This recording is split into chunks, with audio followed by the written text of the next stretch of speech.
Wash us now and fall softly on the ground. Let our hearts be open wide and bear the tears that will not dry. Let the clouds disappear, carry the sorrow that we hold so dear. Let our yearning take its time, find its place. We'll be fine. Find its place. We'll be fine. Let the rain wash us now and fall softly on the ground. Let our hearts be open wide and bear the tears that will not dry. Let the clouds disappear, carry the sorrow that we hold so dear. Let our yearning take its time, find its place. We'll be fine. Let the rain wash us now and fall softly on the ground. Let our hearts be open wide and bear the tears that will not dry. Let the clouds disappear, carry the sorrow that we hold so dear. Let our yearning take its time, find its place. We'll be fine. Find its place. We'll be fine.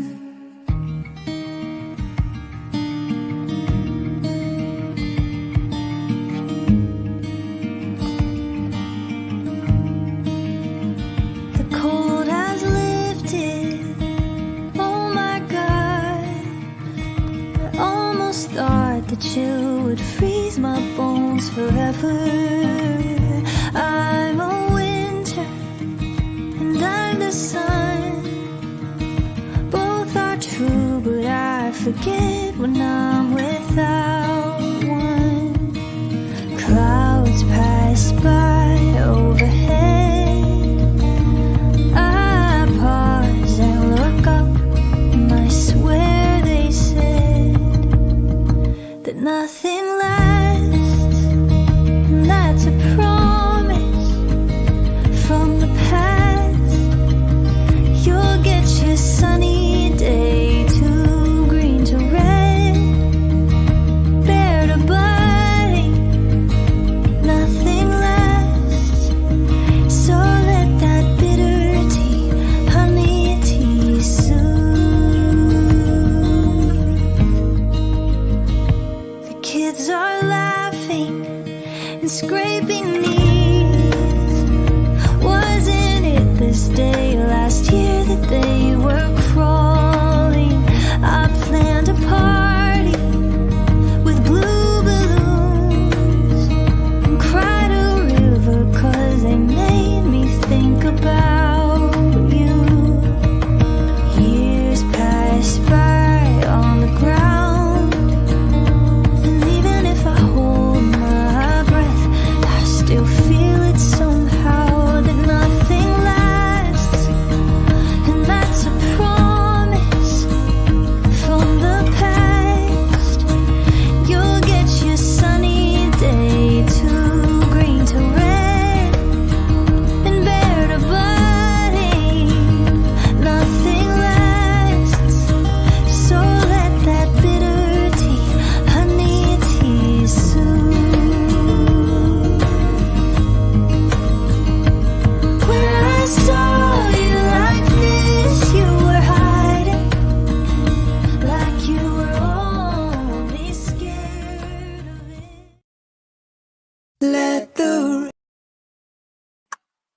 Well, good evening, my beloved Beyond the Call of Duty friends and family, and good evening to my beloved EOW family. It's Friday the 21st, another beautiful Friday in the summer, July. We're halfway through this year, and the weather just gets better and better. We've got quite a bit to talk about tonight. We're bringing on a very special guest, and we'll get there in a little bit. I want to talk about the losses that we've had uh, in this week alone. Quite a few again, unfortunately. We lost 3 officers, and this is our first officer, Sergeant Edwin Maldano Garcia with Puerto Rico Police Department, Puerto Rico. End of watch was July 19th, 2023. Sergeant Edwin Maldano Garcia was struck and killed by a vehicle on the expressway near Ala Verda, Puerto Rico at 8:15. He was driving to work when he observed several citizens attempting to rescue a kitten from the middle of the highway. He stopped his vehicle to assist, but was struck by an oncoming car as he tried to grab the kitten. Sergeant Maldonado Garcia served with the Puerto Rico Police Department for 37 years and was assigned to the Internal Security Division at police headquarters. He is survived by his beautiful wife and child. Young man, young man. Let's talk about Police Officer Anthony Ferguson, Amargodo Police Department in New Mexico. End of watch was Sunday, July 16th, 2023. Officer Ferguson succumbed to a gunshot wound he received during a foot pursuit of a subject who had fled the scene of a vehicle accident at 2 a.m. Officers attempted to stop traffic when they noticed the subject driving a vehicle without headlights or taillights. When the vehicle sped away, officers did not initiate a pursuit. About a mile away, the vehicle crashed at a First Street and Delaware Avenue. After the subject fled on foot, Officer Ferguson pursued the animal, the animal. He is an animal for killing an officer. But subject pulled out a shotgun and fired, hitting Officer Ferguson in the face. Another officer returned fire, striking the subject in the leg. Officer Ferguson was flown to El Paso, where he succumbed to his wounds the next day. The subject was treated in the hospital and charged with attempted to commit first-degree murder, aggravated battery on a police officer with a deadly weapon, tampering with evidence, aggravated fleeing of a police officer, resisting and evading police officer, criminal trespass, lights required on vehicle, failure to yield, and reckless driving. Subject had fired at officers in January 2023. Officer Ferguson served with the Alamogordo Police Department for 11 years, survived by his beautiful daughter, son, mother, father, and 4 brothers. Wow. Amazing. Amazing, amazing.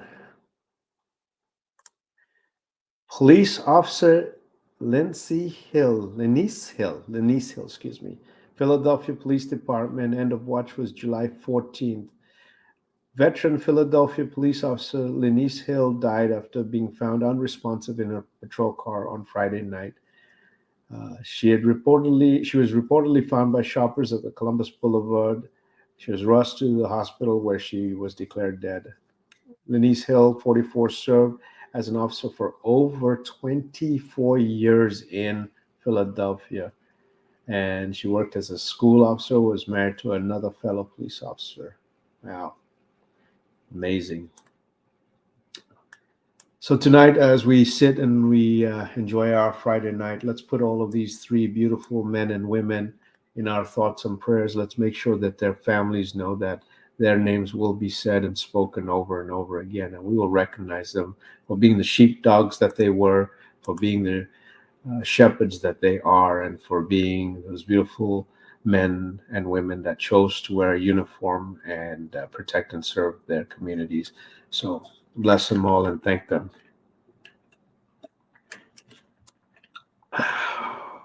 Let's see. We've got a few viewers today.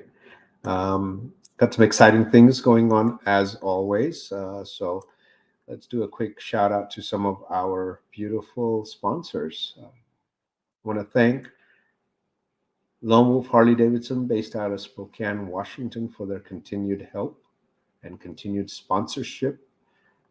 want to thank Yolks Fresh Market, and I was out on Sandpoint last Saturday and was just absolutely amazed. I want to thank them for their beautiful support, fourth year in a row.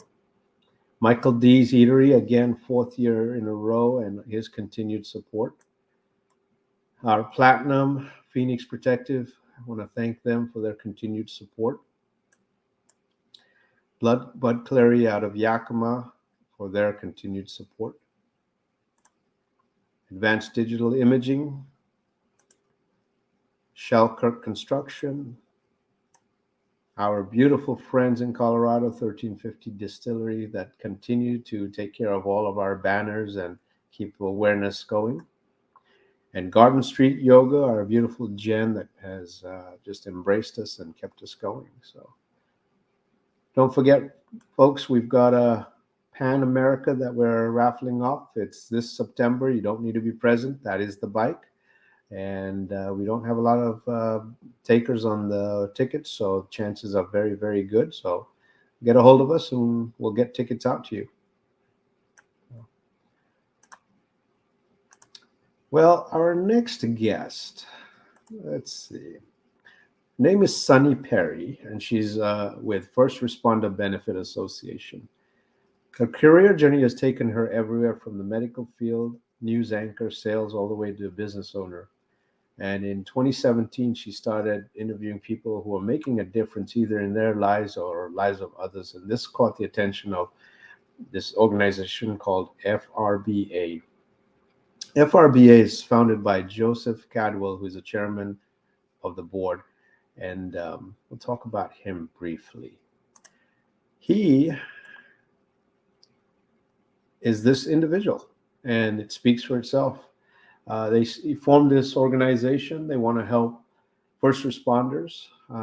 Their goal is to give $10,000 to every single first responder family member that has been impacted. About every year, they lose over 20, or excuse me, every month, they lose about 21 first responders nationally. And so they really want to help them and help the families.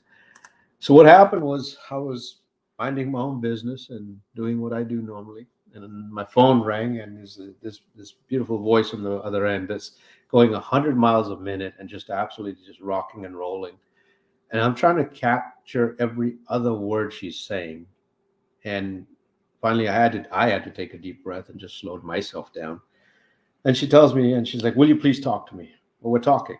We're already talking. So yeah, I'll continue talking. Didn't mind that. What I loved was what she said, and all of you that know me know that I will do whatever I can to help an organization that I absolutely believe in. Michelle from Tunnels for Towers, we continue helping her. We've continued with Blue Line Bears. So she started telling me everything that was going on, and she's like, "I hear you know survivors." I'm like, "Yeah, we know survivors personally." And so she's like, "I want to interview them. I want to get the story out." And she said the exact stuff that we say, which is we do not want these men and women to be forgotten. We don't want the survivors to be forgotten. We want their stories to live on. We want their history to live on. Our men and women that we represent are not a number on our memorial. They're not just a badge number or employee number. They're all good men and women that have a God-given name, and that we want to keep that God-given name going. For the last 4 years, you've seen all the impact that we've done, where the person that we're talking about we give their stories. The survivors are talking about how they were to them in their life, and that is exactly what Sunny Perry wants to do. So she joined and ended up calling me. So we're going to invite her in here and see if we can get her to talk to us a little bit more and explain what she's doing. And I want you guys to embrace her, and she's going to reach out and contact some of you, all of you, or hopefully every one of you. Hey, JC. How are you? I'm great. Thank you for having me on. I appreciate everything you've done for us. No, thank you. Thank you so much for taking a Friday night when everyone's busy and just being on the show. And thank you so much for what you are doing with your organization and everything you're doing for the families and all these men and women that always get forgotten after the second and third year, and their stories need to be heard. Well, and thank you. And so I can't take the credit. I have to give it to the FRBA and the founders and our team, because they are the ones who brought me on, because they all have the same heart that I have. And so we're all on this mission to save the stories, because we don't want them to just die with the families or just go away. It's so important that their stories live on. So I want to say thank you for just the connections that you've given to us, because those stories have ignited more of a fire in me to be able to help everybody that that needs the help. It just takes one story, and then everybody's contacting me saying, oh my gosh, that was amazing. I need more. I need more. Can you connect me with that person? So. Yeah. And we did. I did give you some survivors in Colorado. Obviously, you're based out of Colorado. How long have you been with the organization? So I have been working with them for over 5 years. So 5 years ago, we connected. We actually started another project, which we can talk about that at another time. And then they brought me on board to start doing these interviews and to start working with them over the last year. And over the last 8 months, I've been conducting interviews with them personally for our new original series that we're getting ready to launch for the FRBA. Yeah. I'm really excited to see it, and just some of the stuff you've talked to me, and I haven't talked to the survivors after you've talked to them, but I'm sure they'll reach out and talk to me about it. So it's going to be interesting and really exciting to watch it. Can we talk about a couple of the survivors you've interviewed? And I want this so that our survivors that are watching understand what you're looking at doing and what you're looking at getting from them, and maybe talk a little bit how long you typically interview. And I know the settings are very comfortable, because the last one was done at 1350. Yes. That was pretty amazing. Yeah. So to go into that, JC, first off, I want to acknowledge how you embraced me, and you took my phone call, and this is when I was just all over the internet, just trying to connect and trying to find our survivors, because we realized how important it was that we told those stories. And so connecting with you at that time, and you being you sat down and took time to talk to me, the connections that you have connected us with have just spiderwebbed all throughout the US, and actually outside the US too. And I realized that in this community that all the survivors are connected in some way, shape, or form. I am based out of Colorado, the FRBA, and we do have 2-3 owners of the FRBA. So Joseph, Nathan, and so we'll introduce them at some point as our relationship grows. But they are out of South Carolina. So right now, like you and I spoke about, I do interviews nationwide. However, I've been really focused here in Colorado, because I can just drive to people and I can connect and shake hands and cry and hug with them. So I went out to Denver, Colorado, Castle Rock, and I was able to, Colorado Springs and Castle Rock. I was able to connect with 1350 Distilling, which if you guys haven't connected with them, I highly recommend that you follow their pages, you connect with them. Phenomenal humans, and the business is amazing what they're doing for their communities. We can start with Amy Moden. I mean, her story about Will. I can't wait for that interview to come out. Right. We'll go into the series, but she ignited a spark in the dark. And she is the one that she ignites a spark for all the other survivors. And she's like a pillar for all the other survivors. I listened to her story, and still, like, even thinking about it, I'm getting chills through my body. Not only her story of makes me tear up, like the love between her and Will, she still glowed. And it was just this beautiful love story. And she didn't stay in that darkness. Sorry, it gives me chills. Like, even to this day, I can still picture her there. She didn't stay in that darkness. She found a spark, and she just like started lighting back up and said, no, I am going to survive for Will. I am going to be that light in the darkness, and I am going to do everything I can to carry on his name and to protect and to provide and to be there and to be a safe place for other survivors. Yeah. And not only that, but our first responders that are still working out in the streets. Right. So she took that pain and she took that darkness that she went through, and she built gardens, and she lights lights everywhere she goes. So not only her, but Eddie. I mean, the stories, you've connected me with so many people that have directly impacted me. Eddie, I mean, when his story comes out, I want all of you to listen to the fine details, because his husband, he would write little Hallmark cards. So each story that I'm able to connect with, there's little pieces that I take with me throughout my life, and it changes my life. So his husband would write little Hallmark cards. Nobody writes letters anymore. So it's just those little things that we take and we carry on. We pay it forward in remembrance of your fallen first responder. And that's where, you know, writing little Hallmark cards to the Move Over law that Amy has now, it's been, I almost sure, I don't want to say the wrong thing, if it's been passed through Colorado because of what nationally. So what's happened is Amy created it initially for Colorado. Mm-hmm. And then she said, why? Wait. We can take this nationally. And it was so great watching her the last 2 years when she was with us on the road, where I would, you know, I'd grab the sheriff, the chief, the sergeant, the lieutenant.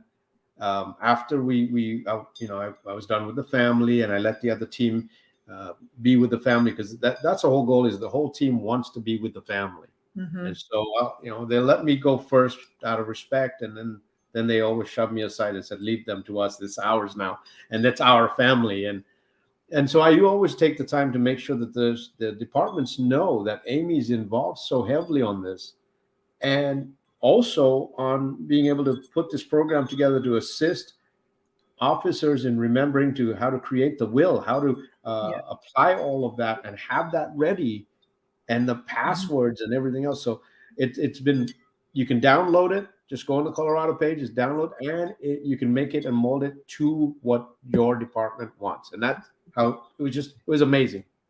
Yeah, so she's really taken that dark. Like I said, she ignited that spark, and it slowly grew. And now she's just this light. And when she spoke about Will, and we're almost coming up on his anniversary, I mean, you could feel the emotion. We cried together. But there was this, like she said, so many beautiful things, and this is hard for some people to take, came out of Will's death. And she had it the way that she approached it. So what we're doing with the FRBA is we're taking these stories and we're shining a light, and we're putting them out there, because it takes one story, JC, and it changes people's lives. And not only that, it connects people to be pillars with one another. When they're a survivor, you're not alone, because what happens is, and you and I spoke about this, our first responder passes away, and everybody's coming to, like Eddie says, you go through the loss, and then everybody's gone, and now you have to go on with your life, and everybody's like, oh, when are you going to move on? There's not going back. You have to build something new. I am personally not a survivor. However, I look at them and I'm like, we need to be that light for them. Right. We need to connect them, because no one else is going to hear these stories. How are we going to get them out there? And so they're forgotten about, because you're going about your life, we're going about our lives, and then they're just stuck there like, what do I do now? Right. Absolutely. And absolutely. Yeah, no, it's, you know, and the stories about the Hallmark cards. So Eddie, when we took him on our ride with us, and he wanted to be part of it and to love on the other survivors, one of the things that we've done that I actually brought back from day one is I have everybody send postcards home. Every night I have them write a postcard to their loved one, not only our team, but also survivors. And Eddie looked at his at the very first time, and he just kind of looked at me. And I said, Eddie, I've been doing this for over 50 years, and I never will stop. I always handwrite letters. I always handwrite. And he says, you and Dan did the same thing. And I'm like, yeah. So, and then it's so beautiful, because nobody else would have heard what Dan did, or that he had that. And so when we tell the stories of our survivors, we're like, hey, in remembrance of Dan or in remembrance of Will, let's do this and let's talk about it and let's share this story. And that's the founders of the FRBA saw that there was a gap, JC. Because they've served over hundreds of thousands of people with the First Responders Task Force, and they were seeing that there was a gap. So we lose over 20 to 25 first responders a month. And I don't think that everybody knows that. And so they're like, wait, there's a financial crippling, there's an emotional crippling. And that's why the FRBA is here, because we're there to be the financial and emotional support. So our goal by 2025, JC, is, so what we do is we deliver at this right now, $10,000 benefits to the fallen first responders that die, that pass away in a line of duty. Right now, the board has to decide who. We've served well over 38 benefits nationwide. And our goal is to serve every single one of our fallen every month by 2025. That's, again, if it wasn't for organizations like your organization, and starting off, we can't always get to 100% on the first day. No. But if we don't start today, we're not going to get to 100%. So I'm so blessed that you are doing this and you're doing it with them, and that you are a voice for them. And so if you guys are out there, everyone, look, and when you see this later on, you'll see a little banner, all of our survivors. And even if you know somebody, text over your information, and Jerry or one of the team members will reach out. They want to talk to everyone. We want to keep these stories intact. We want to keep and help these families. We want to keep the memories alive. We want to keep their name being said over and over and over again. Because I don't think, if I'm not wrong, Perry, these stories are not going to be just aired for one time. They're going to be on a platform that you can continuously see it. And the goal has been humanizing the badge, humanizing the person, humanizing the loss. And so if we can all work together to get this and make this happen. How many are coming out in the first? How many stories are you doing on the first segment? Oh, goodness. So I'll kind of go into the 3 original series that we're getting ready to launch. We should be launching, I don't want to give a specific date right now, but middle of August is what we're looking at. We have 3 original series. One of them is called Humanizing the Uniform. That's where we interview our first responders and we humanize you. We tell your story from beginning to where you are now. I've interviewed people who are like, oh, well, I've been retired, or I don't have a story. There isn't a single person that I've interviewed that does not have a story. Everybody you walk past in the streets everybody's seemingly ordinary. Nobody has a story. Everybody has a story. Not a single person doesn't, that they can't share, that isn't going to help somebody else. Right. So Humanizing the Uniform is all of our first responders, humanizing them behind the uniform. And then we have Pillars of Protectors. Now that's a 2-part series. That's where we interviewed Amy and Eddie, and we told their story of surviving, being a survivor. And we do the survivor story and pay it forward in honor of our fallen. The other part of that series is we interview the family members of first responders, and we tell them what it takes. They're the pillars of our protectors. What does it take to be a family member, a wife, a brother, a sister, a husband, to help your first responder? And then the last one, which JC, this is the one we're really needing some interviews for. So if you know anybody, if you're watching out there, it's called Gratitude Rewind. That series consists of our civilians that have been positively impacted by first responders. So we do have the 800 number that's been scrolling. So if you want to connect, make sure you text that number, and then there's a jot form you can fill out. It'll connect directly with me. The interview process, like you already know, it's really simple. If I can't reach you and we can't shake hands and give each other a hug, I will be interviewing you via a platform like this. And it's really easy. It's not live. We'll talk. It's just a great conversation. And we put it out on all of our platforms. And that's the number. Yes. And text the stories. So you can text it or call it. So please do that. Yep. Text stories to the 864-400-1582, and we'll get connected. And we all are on, we're all over LinkedIn, Instagram, Facebook. We just started a TikTok. We're jumping on that train. Nice. Good. Well, let's see what we got on the comments. Let's see who we got today. We got Cynthia from Las Vegas. Good evening, Cynthia. And you know what? You need to connect with her. She's a powerful. Her husband was a deputy, but some of the stories that she knows and has, that she would be a great sound piece for you, and just an amazing woman. So, well, I can't wait to meet you, Cynthia. Eddie, good evening, buddy. Eddie, or is that the Eddie? Yes. This is Dan, but that's Eddie talking about that with Dan's picture. He won't ever show himself. So, hi, Eddie. Yes, I cannot wait for your story to come out. And everybody, I mean, when these stories launch, it's going to impact you. It's going to impact you for sure. Yeah. This is actually a beautiful person. He's actually out of Kenya, Africa, and his name's Alvin. And when he heard what we're doing, he wants me to try and start something like this in Kenya. So I promised him that one day I will. So don't be surprised if you get some Kenya stories going. I love that. Kimberly Peterson, good evening, Kim. And she's an amazing woman. Her husband's law enforcement, and Kim's been in and out of law enforcement families for a long time. So good evening. Happy Friday from Kenya. Ramona, hi, how are you? Hello. Yeah, so let's go into that. Hi, Amy. Let's go into hey, Dad. We got to tell the audience, because I don't think you're very humble. So how about I turn this interview back on you?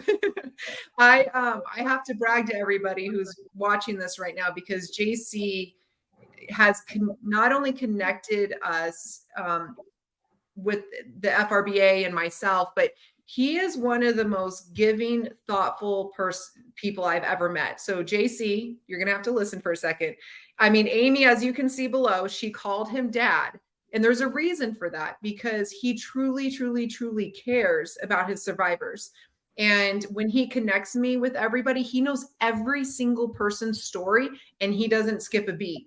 And his heart and his soul is so connected. And he vetted me. Like he said, I called him, and I'm talking like I am now. And I was just like, JC, we need to connect. I saw what he was doing. I'm like, can you please jump on board with me? The best part is he was vetting me the entire time, making sure I was safe before he connected me with Amy and Eddie and all of his children, his family. Yeah. He wouldn't connect me until he vetted me. So yeah. So love you, Amy. There's Eddie. Eddie.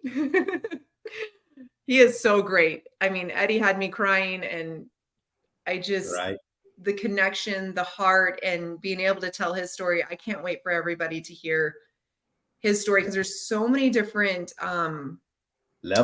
levels, and the way that people process, and the way that people are treated, and just there's so many different healing levels. Well, you know, Eddie, and again, every one of my EOW family members, they are family to me, everyone. Mm-hmm.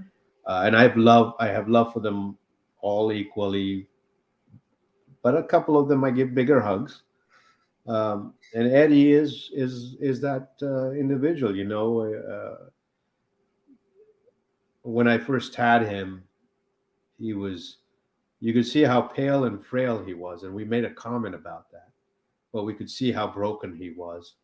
And after that first time we had him with us for a few weeks, and seeing the laughter come out of him, but he's got a very dry sense of humor. So seeing this dry sense of humor just absolutely come out.